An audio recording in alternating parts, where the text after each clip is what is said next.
विन्दे भवं भवानी सहितं नमामि भवं भवानी सहितं नमामि।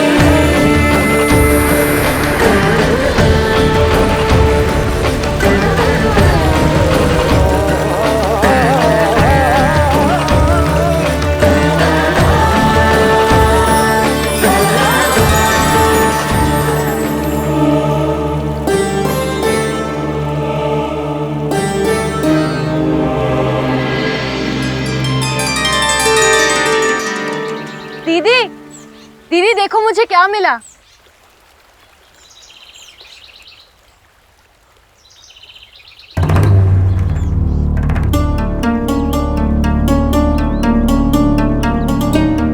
सती है किसे?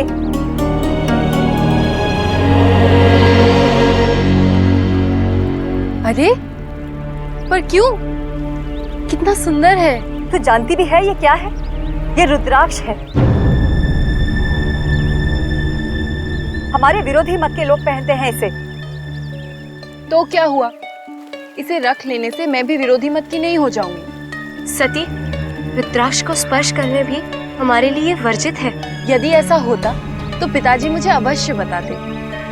सती तू इसे फेंकती है या नहीं? कुछ अपना के त्याग देना सती का स्वभाव नहीं। अड़ियल, पिताजी के लाड़ प्यार ने बिगाड़ दिया है इसे।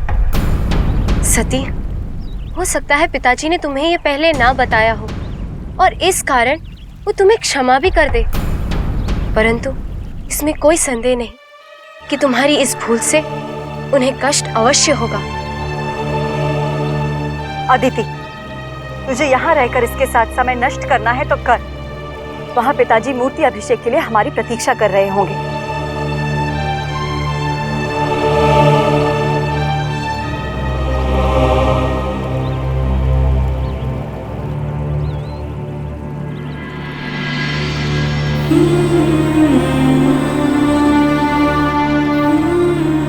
पिताजी के दुख का कारण मैं बनूं, ऐसा संभव ही नहीं।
दक्ष की, प्रजापति दक्ष की। सप्त ऋषि पधार रहे हैं।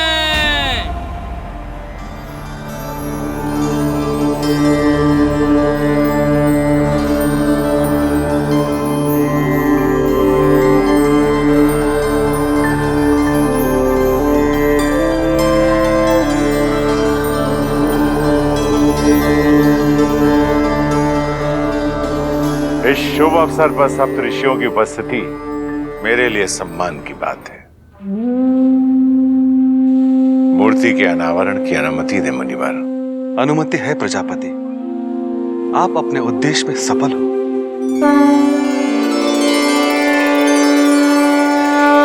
प्रजापति दक्ष की, प्रजापति दक्ष की, प्रजापति दक्ष की, प्रजापति दक्ष की, प्रजापति दक्ष की।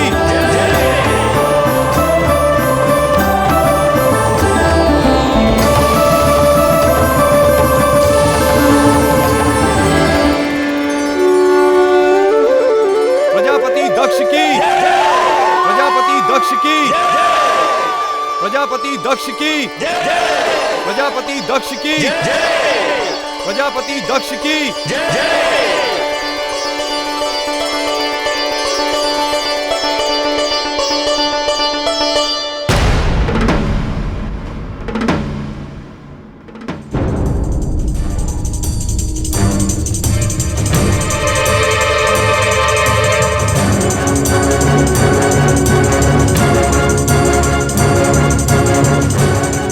प्रजापति ने ये क्या कर दिया है? इस अधूरी मूर्ति की स्थापना कैसे होगी? प्रजापति दक्ष की, प्रजापति दक्ष की, प्रजापति दक्ष की, प्रजापति दक्ष की।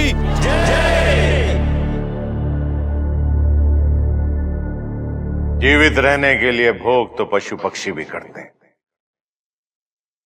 अपने हित, अपने स्वार्थ के लिए वे भी जी लेते हैं। मनुष्य एक ऐसा जीव है जिसे ईश्वर ने अपने हित के साथ साथ संसार की भलाई और औरों के उद्धार के बारे में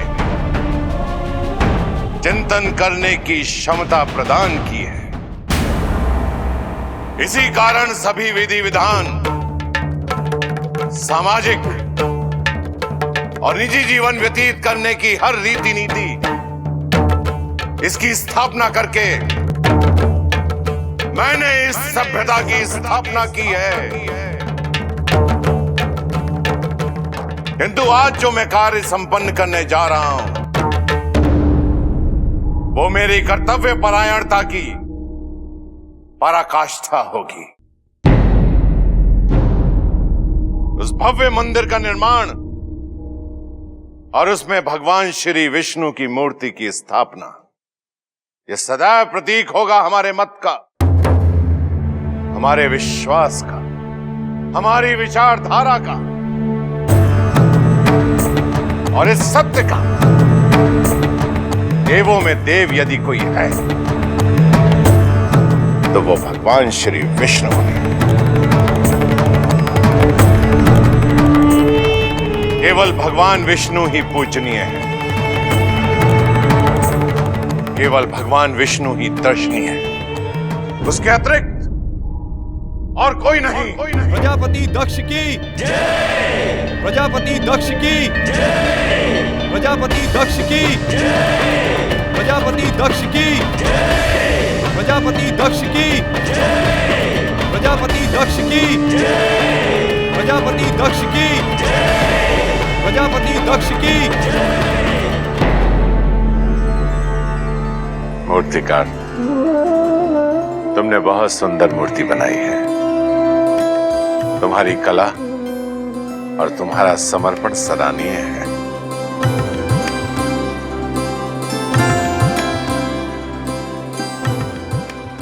नहीं प्रजापति, इस मूर्ति को बनाने का सौभाग्य ही मेरा सबसे बड़ा पुरस्कार है। प्रणाम प्रजापति।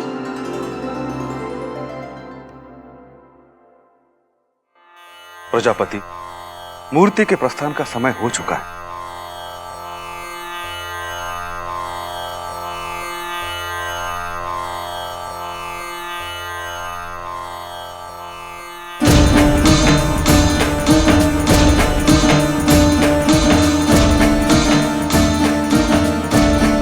यदि अनुमान होता कि प्रजापति ऐसी दोषपूर्ण मूर्ति की स्थापना करने वाले हैं तो इसके अनावरण में सम्मिलित ही नहीं होते। क्षमा कीजिएगा ऋषि कश्यप, किंतु मैं इस पाप का भागीदार नहीं बन सकता। मुझे आज्ञा दीजिए। ऋषिवर, इस प्रकार प्रजापति दक्ष के इस यज्ञ से आपका चले जाना उचित नहीं है। काल के जिस समय खंड पर हम इस प्रक्रिया के साक्षी हैं, अवश्य ही यह भविष्य की किसी महान घटना का संकेतक है।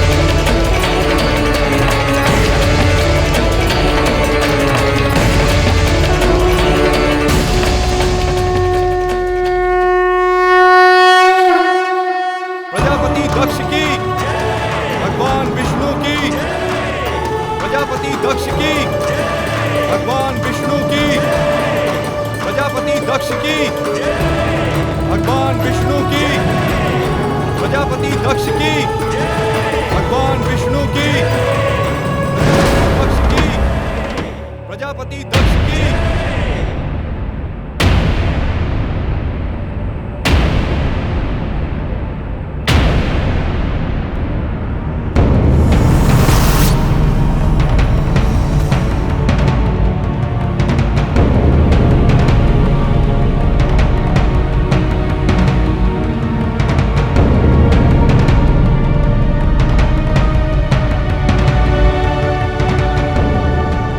क्या समस्या है? प्रजापति ये सब कह रहे हैं कि मूर्ति बहुत भारी है। भारी है? तो खींचने वालों की संख्या बढ़ा दो।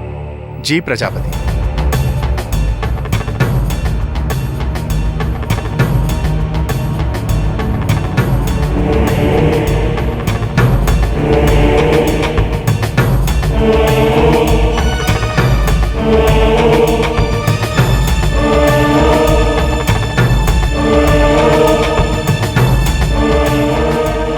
बल लगवाओ, संख्या कम पड़े तो और संख्या बढ़ाओ।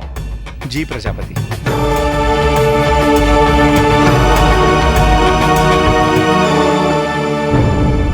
प्रजापति दक्ष, आप कितना भी प्रयास कर लें, किंतु ये कार्य संपन्न नहीं हो पाएगा।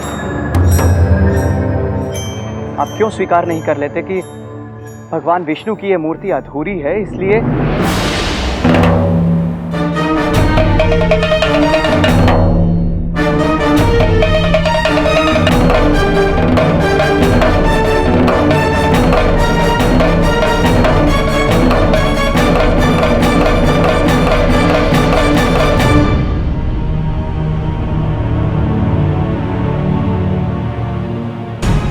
शिल्पकार, ये क्या किया तुमने? सब कह रहे हैं मूर्ति अभी तक पूरी नहीं है, इसी कारण वो मंदिर में प्रवेश नहीं कर रही। दोष तुम्हारा और अपमान पिताजी को सहन करना पड़े। आप मुझे सिखाएंगे कि भगवान श्री विष्णु का ये रूप पूरा है या नहीं। अपने कार्य क्षेत्र में हस्तक्षेप करने का अधिकार प्रजापति दक्ष ने अभी तक किसी को नहीं दिया। देवी, मैं जानता हूं जैसे आप मेरा दोस्त मानकर मुझ पर क्रोधित हो रही है, लेकिन मैं उतना ही कर सका जितना करने की मुझे अनुमति दी गई थी। स्वयं ईश्वर द्वारा स्थापित इस नियम को आप कैसे बदल सकते हैं प्रजापति? अभी भी समय है। आप कोई भी ऐसा कार्य ना करें जिससे आपको अपनी ही प्रजा के सामने लज्जित होना पड़े।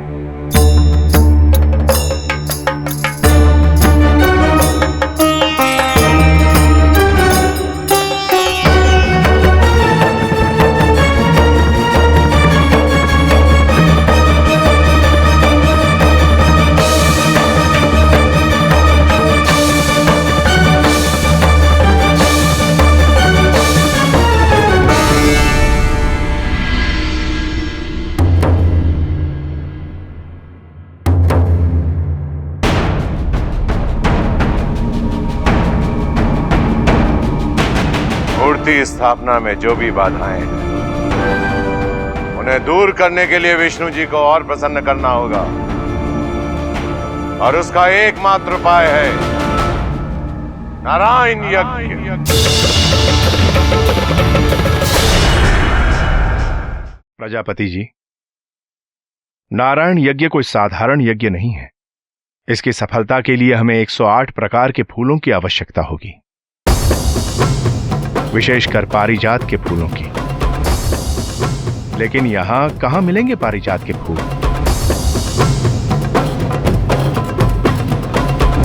मैं लेकर आऊंगी पारिजात के फूल। सती तुम? नहीं, मैं तुम्हें उस घने वन में नहीं जाने दूंगा। इसके लिए मैं किसी और को भेजूंगा। आपकी सेवा करने का अवसर मुझसे न छीनिए पिताजी, ये तो मेरा सौभाग्य है। सौभाग्य तो मेरा है कि मुझे तुम जैसी पुत्री प्राप्त हुई है।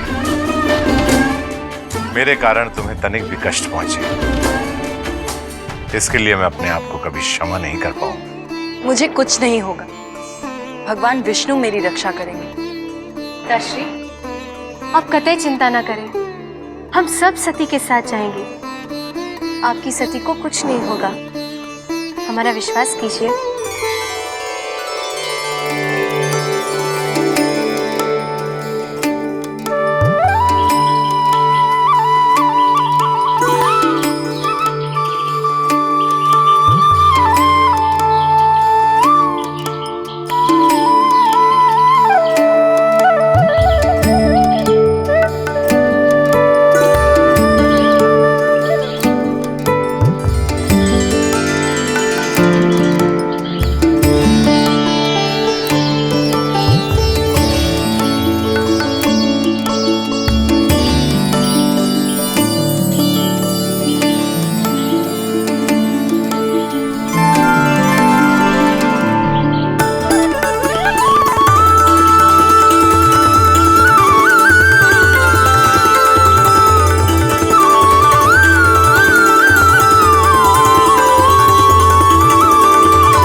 प्रणाम देवी।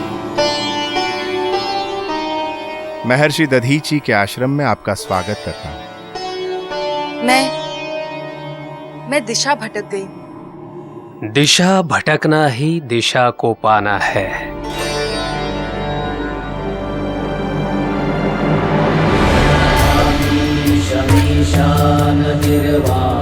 रूपम विभुं व्यापकं ब्रह्मवेद स्वरूपम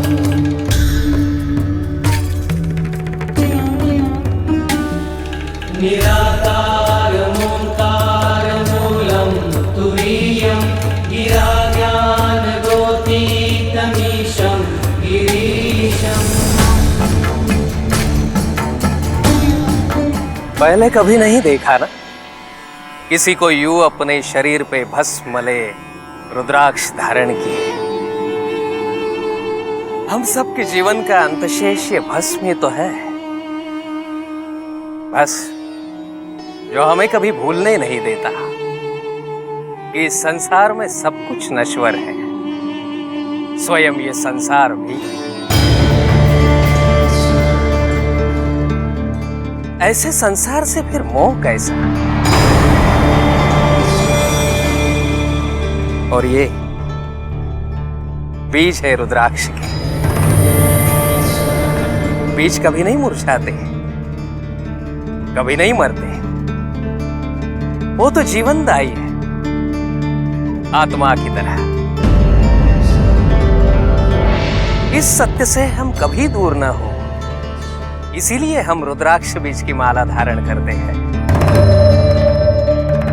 यही हम शिव भक्तों की पहचान है। शिव? हाँ देवी, शिव। भगवान शिव शंकर महादेव, जिनकी दिव्यता को आपके पिताश्री प्रजापति दक्ष ने हमेशा से नकारा है।